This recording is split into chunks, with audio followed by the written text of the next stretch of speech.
Doc Stone can spend hours working in his studio without getting tired or bored.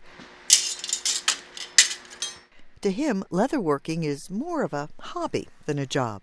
Around 3 years ago, he quit his job as an emergency room nurse to become a maker. It's a risk, and the biggest thing about life is you can fail doing something that you don't enjoy. So why not risk succeeding at something that you do enjoy?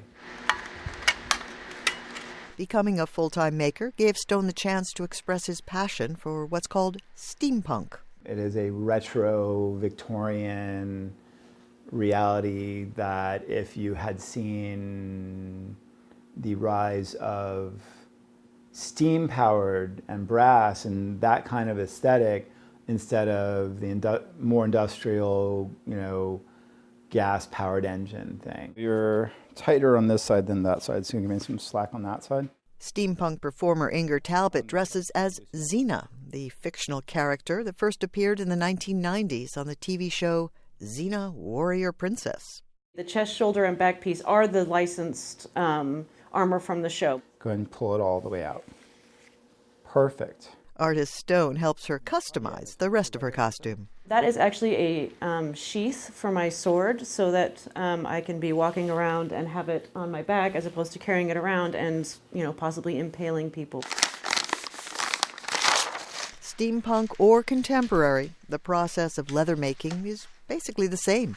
It starts with putting the design on paper. But then I take, piece of paper, cut it out, and pattern it around that and make sure that all the folds work, and then from there you go and you cut leather. The next step is to dye it. Here, as in every other part of the process, Stone has developed his own style, and he prides himself on being a completely self-taught artist.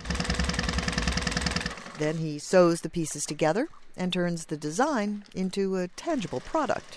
He's recently launched an online retail store where he sells various high-end, handmade products. I have a 3D printer, I have a computer. There are leather artists who use lasers to cut out their stuff. So I think if anything, it's about integrating.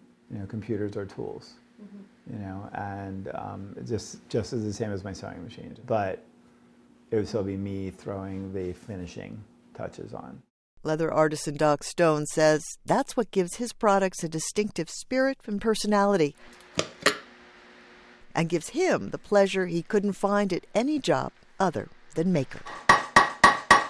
For writer Faiza Elmasry, I'm Faith Lapidus, VOA News.